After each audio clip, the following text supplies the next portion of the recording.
Hi, and welcome to Schmooze with Suze. I'm Suze Montgomery, your host, and we've been here a long time. I was trying to decide the other day how many years we've been doing this. Well, in the city of Ventura, probably since I moved here in 1981, we've been doing shows. So you think we got it down by now, but we're always in for a couple of new laughs. So tonight we have two really fun guests. And it's a serious subject, but I'm sure we're going to get a little hilarity in there too. I've got good friend Chad Denning sitting next to me, and Maeve Brown, and Maeve is with the Southern California Cochlear America. Yes. Is it a company? Yeah, the company is Cochlear Americas, and I'm a representative in the Southern California territory. And you are a recipient. I am a recipient. Okay, let's start. How did you get to this? I mean, you got a great story. Well, just like I was just saying, back in 2009, I got a little head cold, and I went on vacation, and I came back, and my congestion went away, and the autoimmune effect of attacking that virus killed the nerve in my right ear.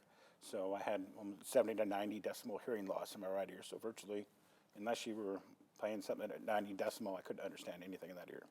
But didn't that freak you out? Weren't you I was so busy with everything in my life, and I still have one good ear, because you can hear with one ear just fine, and I was doing really, really well. And then 2012, I was in that accident at work, and that's when I got hit across my head, and so I started losing my hearing in this ear. And but not related. Not related. That's freakish. Yeah. So I was doing great with just one ear. Then all of a sudden, I got in that accident, and 3 days after that accident, my tinnitus would be screaming so loud, and my discrimination in my left ear was just going away. So it was like, oh my gosh, I'm sitting at home going, I'm going deaf. Petrified. Yeah, what am I going to do? I can't hear. So I talked with my general practitioner. He referred me to the ENT. I went to the ENT. The ENT sent me to the audiologist. Audiologist did an audiogram, and it showed my right ear, severe to profound hearing loss. And my left ear had something different. I had a reverse hearing slope, so I had no low frequency in my left ear, and I still had pretty good high frequency, only like 30 decimal hearing loss. And what they ended up telling me it's called secondary endolymphatic hydrops. And I was like, oh, okay, I know what that is. But I had too much endolymphatic fluid next to my paralymphatic fluid. It was putting too much pressure on the nerve, so it was causing me to lose my low frequency hearing. Just scary. I can't imagine. So now, let's scroll back a little bit. So after you realized that you had profound hearing loss, right, both ears, I mean, did you look for, specialists in the area, or did you have to go somewhere else to find a specialist? Well, I was seeing a local ENT, and in 2013, they got me my first set of hearing aids. And I was doing really, really well. And as my hearing loss got worse, actually I have Meniere's disease now. So as my Meniere's disease progressed, I didn't know I had Meniere's disease at that time. I wasn't diagnosed. My doctor said, you know what, I want to refer you to USC, Chad.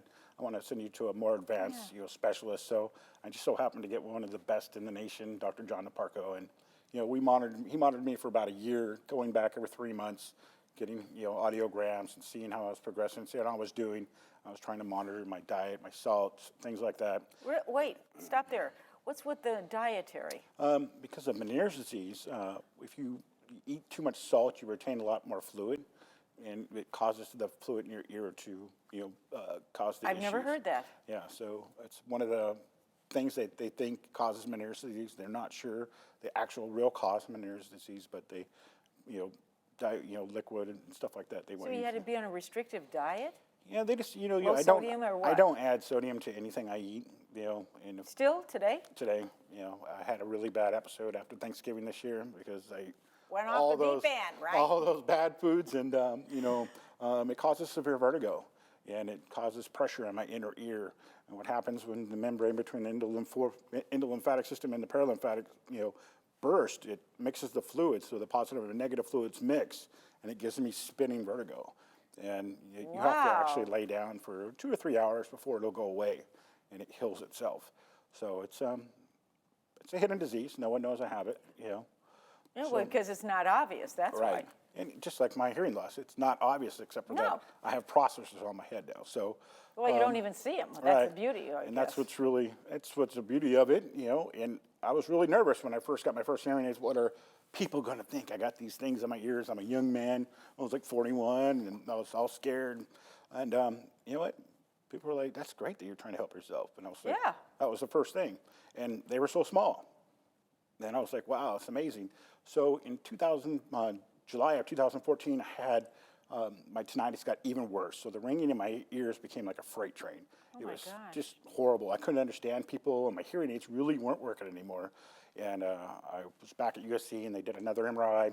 The MRI came back negative, and that's when I had my first vertigo attack after that. They diagnosed me with Meniere's disease. And they started doing a lot of steroid therapies, a lot of injections in my ears. And that was at the time when I just started coming to school here. So yeah, you were a big camera guy. yeah, and I was having, you know, in the first two and a half months that I was here, I was almost deaf, you know, and it was really a hard time. But they were so good with me here, and I could sit and do my work. Yeah. And in December, it was just December, you know, last year, December before last, that I sat in Dr. Naparka's office, you know, tears streaming down my face, and it's still emotional. Yeah, of course. But I sat there and I begged him, he goes, "Don't let me go deaf." And he came up on his chair and he put his hands on my knees and he looked me right in the face and he said, "Chad, I'm not going to let you go deaf, but we need to talk about the next step, and that's a cochlear implant." So last February I was implanted, and I was activated March 2nd. And within 3 months, I was pretty much hearing really, really well. I mean, I got to sit back in class back there, and because all the little wireless equipment that Cochlear has, I would stream to my ear 8 hours a day, retrain my brain to learn again how to hear. So I went from being deaf to this person now that can hear, and the relationship that Cochlear and ReSound have, ReSound developed all of this wireless equipment, and Cochlear uses it in their processors. So I have the same wireless technology in both ears, so I can stream wirelessly to my head. I can do all kinds of things. I didn't talk on the phone for 2.5 years. I gave up my business because I could no longer communicate or talk on the phone with people, and now I talk on the phone every day. And it's amazing. No big deal. You know? Well, what's amazing, you didn't know this, but before we started shooting today, I was talking to Fearless Leader, our new head of our department, Rich. And I'm really glad we got Rich. Rich gets us, okay? He's a great guy to work with. He gave you such a wonderful commendation, and he said so many wonderful things about how bright you are, how good you are, what a gift you are. He went on and on and on. I want you to know this, and I want this to be on film so people understand what a gift Rich. you are to us here, too. I mean, we were so lucky to have you. And because you've got so much talent, and I mean, I can see where you're going to go. Your world's going to open up. Maeve, I want to know, how did you get involved in this business? I mean, because literally, it is a business, right? It is a business. There are 3 major manufacturers in the world, and I joined Cochlear in March of 2000. And I was in the computer industry before that. Really? I was, and Y2K happened, and I thought, I can't deal with this stress anymore. You know, Y2K came and went, and nothing happened, and we were all still alive. Here. Yep, and I actually answered an ad in the paper for a customer service manager. And that was before, you know, I didn't have a computer. I didn't know what this company was, so I blindly went to the interview. There was a voicemail left at home to come back for a second interview, and I thought, her voice, she speaks differently, and I wasn't quite sure what it was, and it turned out it was the HR manager has a cochlear implant, and And so that's how I got into Cochlear, and I was the customer service manager in Denver for 6 years. And now you're in LA. And then I moved to LA in 2005 and never looked back. So now, as part of my job, I work with recipients like Chad, and our goal and job is to educate and spread the word and get the word out there to people who don't know that this technology exists or how to go about even finding a resolution to their hearing loss. So many people, like there's 1 in 10 Americans suffers from hearing loss. That's 32 million people in the United States alone suffers with a hearing loss and is untouched. They don't do anything with it, and people get hearing aids, they pay a fortune for them, and they stick them in a drawer. They don't work. And they get frustrated, and they think that's the end of it for me, so they recoil from society, and they get depressed, and dementia can set in, and it can be devastating. I can see it in my students.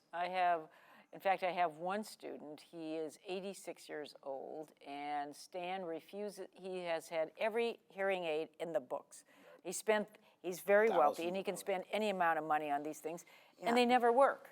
And he has given up, and so now he has become antisocial, where he was a very social person before. He was a math teacher in college, and now he doesn't even hardly go out to lunch or socialize with anybody because he can't hear, and he's very vain. So he doesn't want to admit that he really needs some kind of assistance. And for him, he would be a perfect candidate as well, even though he's 86 years old. I mean, there's no age limit, correct? There's no age limit. As long as a candidate can withstand anesthesia or go under anesthesia, there is no upper age limit. We actually have a recipient who was implanted this year. He's 100 years old. God bless him. And his great-grandson was implanted a year before him. Isn't that a great story? Yeah. So there is, all you need is motivation. What's involved in the surgery? I mean, is this an extensive surgery? Or? No, it's only an hour and a half. So it's an outpatient? Outpatient, mm-hmm. That's it? I was on the way home from USC 2 hours later. No kidding? I had my surgery. No residual pain? Nothing? I had my surgery at 11 o'clock. I was home at 5 in Ventura from LA. That is amazing. It's amazing. You know, I was back to school in 5 days. I missed 5 days here. And your world changed completely. My world has changed completely. So, you know, I'd given up everything. You know, my son, he's 13 years old now. He was 12, and he was my ears. I didn't want to leave the house. I didn't want to go through any drive-throughs. I didn't want to go out in public and have to talk to somebody unless I had somebody with me because no one understood that I couldn't understand him. You know, I used to have hearing aids with just clear ear molds so you couldn't see it. And now I got colored ones because now I just barely move my head and they can see them. And you don't even notice them though, Chad. No, you don't. And they're, like I said, they're so small and they're hidden now. And, and now that I know all this stuff, I was just one person reached out to me like 3 years ago and said, "Oh, you got hearing loss, Chad?" He was my friend from Facebook. He tell me about cochlear implants, and his son was deaf and was born deaf, and now he's totally here. Really? And Patrick's our youngest volunteer for Cochlear America. He's 6 years old now, and he's just, social media. Yeah, and he's just an incredible kid. He's got a vocabulary of like a 12-year-old, and he's 6. Brilliant little young boy, completely deaf. No kidding. Yeah, From birth? From birth. I was, late deafened, so a lot of people go, "Well, Chad, your speech, doesn't seem slurred or anything like that." No, you can't. And as long as I have my processors on, I don't have any problem. You call them processors? Yeah, my processor. It's a sound processor. Yeah, this is a sound processor, so it's my cochlear implant. And I'll show you. So if I take out my hearing aid, and you'll tell automatically when I turn off my hearing. So once I take out my hearing aid, I can't hear myself speaking anymore. Oh. And I've never had any speech therapy, so I don't know how to speak without being able to hear myself. Correct. So, but as soon as I put my speech processor back on, I can hear myself again. That's like miracle. Yeah, and the best part is I can plug my ears, and I can talk to you guys and still hear it, because I don't use my ear. I use my processor. Well, I remember a girlfriend of mine, she and her husband, I used to play tennis with them at the club, and both of their sons were born blind and deaf. Both of their sons. Some genetic defect, they should never have had children, probably. I mean, they didn't have gene therapy or any DNA at that time to do any testing with. And I can remember their son, and their son was oh, this has got to be at least 15 years ago, if that, and he had a cochlear implant, the first one I had ever seen, and they were big. I mean, at that time, they were big on the side of his head, and he actually was able to communicate for the first time. I mean, this kid is blind and deaf, and it was like his whole world changed. This kid was amazing. He was smart, and you saw him change from retreating from the world into getting back into the world. He played tennis even. I mean, this kid was just living life, and it changed his entire world. I can't imagine. I have some hearing loss in one of my ears, and I kind of, my head is always tilted to a side. It's not an affectation by any means. It's because I've got some hearing loss, and then I'm blind in my left eye. So I'm kind of like, okay, I get it. And I think, but we were talking off camera about how differently people treat you if you have some kind of physical disability. They naturally assume that you're, emotionally, or not even emotionally, but beyond the physical limitations, there's something wrong with your thinking. Right. You're mentally deficient. I mean, I don't care what it is. And like I told, I'll tell the camera, I've got students, my students are in wheelchairs. And so my students, but there's nothing wrong with their brains. They have a significant hearing loss, a lot of them, because they're elderly. They're 85 and older. And I love the story about the 100-year-old guy. And so I made them do this test. They would sit in the wheelchair in the hallway at the skilled nursing facility where I was teaching. And I said, here's the test. I want you to take note and count the number of people, staff, that walks by you on one day, and tell me at the end of the day how many people acknowledge you and look at you in the eye. You'd be shocked. Maybe you wouldn't be shocked because you know this is what you do. Zero. I mean, people just naturally assume if you have a physical limitation that you're not there or you're not present. And and that's what we need to do, is educate people. Right. I mean, your world is completely different. It is. And when I graduated from school here, I was so afraid that when I go out into the market, that people would look at me and say, well, you guys... You don't want to be friends with people like that. Well, I mean, even for jobs. I'm just talking about jobs, going to apply for jobs. Yeah. I thought people would look at me and go, oh, but so many people are blown away. They've embraced what I've done for myself, So many people are worried about how they look or whatever. I get people walk up to me all day long and go, oh, what kind of Bluetooth is that on you? I've never seen a Bluetooth like that. And I said, that's not a Bluetooth, it's my ear. And they're like, and then I think you're courageous. Yeah. I mean, you're courageous. I mean, you have the opportunity to do something that most people don't, because you had hearing and then you didn't. That's right. You have the opportunity and almost the responsibility, Chad, to get out there and educate people by example, by what you do. And Maeve, what you provided for him, I mean, it's amazing. Well, it goes both ways. I mean, I met Jad right after his second appointment at USC. He actually was posting on social media, and he wasn't a happy camper that day. And this was all new. It takes time to get used to the implant. And I saw he lived in Southern California, so I sent him a private message on Facebook, and I said, how can I help you? And wow. So how'd you even find his Facebook page, though? There are Facebook groups for cochlear implant recipients. Is there really? Yeah. How cool. It's a whole other world that you don't know about. It's a whole other, and I'm a social media Facebook junkie. We're all junkies here. Okay. For cochlear implants. We are, all three of us. Okay. And so I agreed to meet with him right before his appointment at USC, and so I drove up there and met with Chad and Toby, and I talked about what he could do to potentially improve his situation, and he's been our #1 advocate ever since. So he's intelligent, he's fun, cute.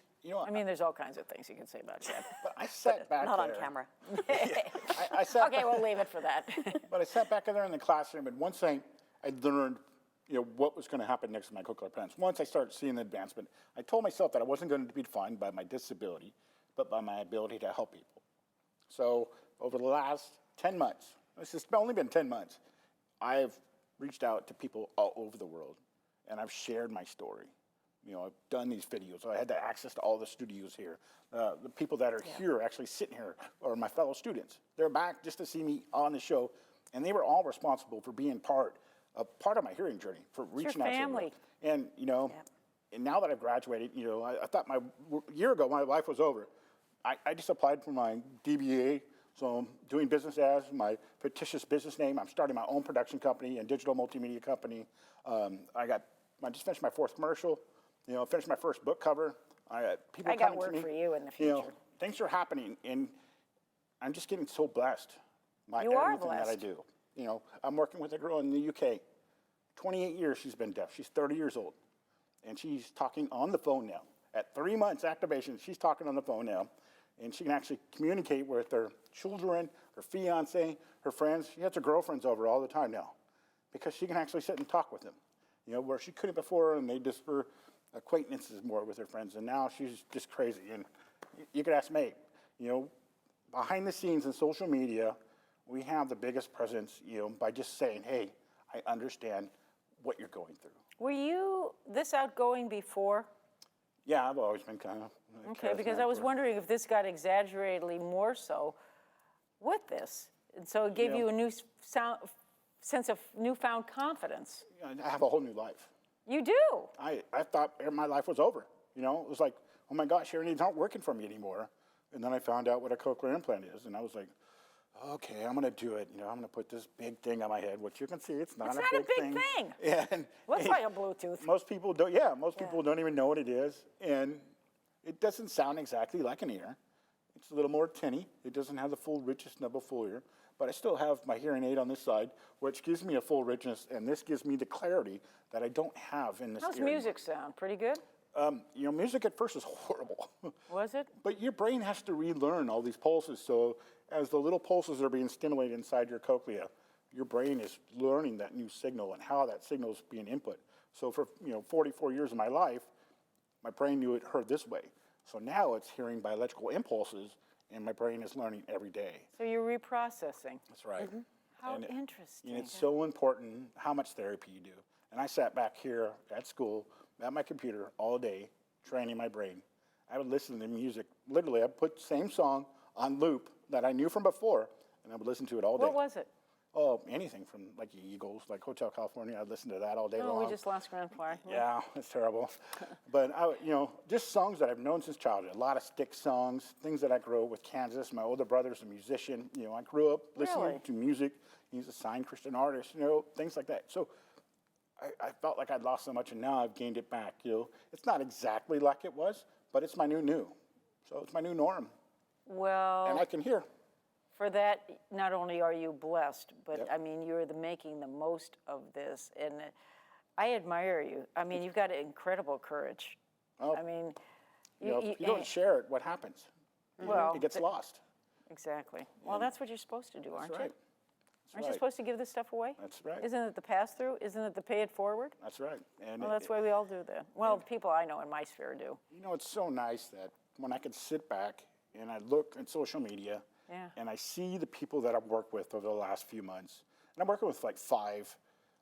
Some of them are just getting implanted now, or they're just decided to make the decision, and you see them going from being totally scared and asking crazy questions like, oh my gosh, what's this going to be like, to now they're like, oh my gosh, they're just like me going, oh, you need to go get a cochlear implant. It's the most amazing thing. It is. If you put the input into it, you work hard, you'll reap the benefits of it. Well, how long have they been around in the marketplace? I mean, 30 really, years. 30 years? Yep, 30 years. Then how come we don't hear more about them? I mean, that's the thing is It's the that we educational have to process? educate. We have to educate, and it starts with somebody going, even like yourself, with some hearing loss in that ear. You go to an ENT and he'll say, I'm sorry, there's nothing we can do about that. There is. There is something that can be done for single-sided deafness. And, and it's educating Single-sided deafness. So it's when you have a hearing loss in just one ear and the other ear is normal. Why don't you explain about that, about a Baha? Yeah. So yeah, the Baha it's called a bone-anchored hearing aid. So it's different to a cochlear implant in that a Baha bone-anchored hearing aid. In that there's a titanium screw is just drilled. It's only 4 millimeters, like tiny. That's teeny.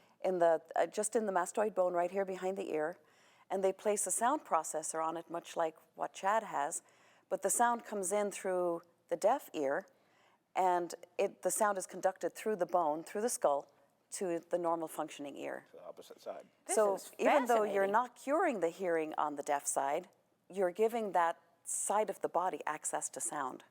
So now you kind of know, you don't have to tell people at a restaurant, oh, don't sit on my deaf side. Yeah. Now you can have somebody sit on your deaf That side. side, they hear 'em. This is amazing. And it has access to the same technology that Chad does with Right. all of the wireless technology. And Because ReSound is also in our Baja stuff. So ReSound's wireless technology is also in the Baja, along with in the cochlear implant and nucleus line. So I've got to explain to the people at home one thing. We generally, and we have made it a practice of never really promoting any kind of a commercial product on this show. I mean, we've done this show for, like I said, gosh, close to, since '81. So we've been doing it a long time. This is not an exception. This is because you are one of us. You're our family. And we thought this was very important to share with all of you at home about what you can do to change your lives. I mean, you can change your life in so many ways. You've got that opportunity every single day you get up. I mean, this sounds like a spiritual homily, but it's not. You have choice every day in everything you do. And I think by making a choice to better your life, deciding if you're going to have a good day or a bad day, I mean, that's conscious choice every day, right? Sure. So in this case, it would be something that I would definitely, if I'm going to look for what is it called? The bone? the Baja. The Baja. I'm going to check this out. But I think it's very important for everyone at home to know that how big of a part of TDC you've been, Chad, and how much you're role modeling and by example what you've done with your life. And thanks to Maeve and her company for providing you a brand new life is a huge opportunity for all of us to learn something and educate ourselves. So I hope you at home, if you've got some kind of significant hearing loss, that you would consider making this maybe a choice or an option too. I mean, make yourself available and learn as much as you possibly can and change your life if you have this kind of an issue going on or anything else that's related to it. That's right. I'm so happy you're my friend. I'm so glad to have you in my life. And Maeve, you've been a pleasure to get to know today. I love the Irishness, girl. Thank you. But I'm so glad you're such a big part and significant in Chad's life. Thanks She's a both huge of you for inspiration coming for me. on. Thank you for Oh, doing thank this you. today. She lets Thanks me for cry on coming her in. shoulder all the time. Thanks for the opportunity. Thanks for being here. And again, at the end of the show, we used to do the Give the Right Thing Award, but I think we have to resurrect that, Rich. What do you think? Probably not, or probably so. But again, big thanks to Sheldon Brown for his newspaper, The Breeze, that always gives us wonderful opportunities to be able to talk about our programs here at VACE and TDC. And thank you again at home for joining us. And gosh, I get to see more of you. Yeah. Thanks, Maeve. Hey, and thank we'll you. see you all next week. Thanks for joining us.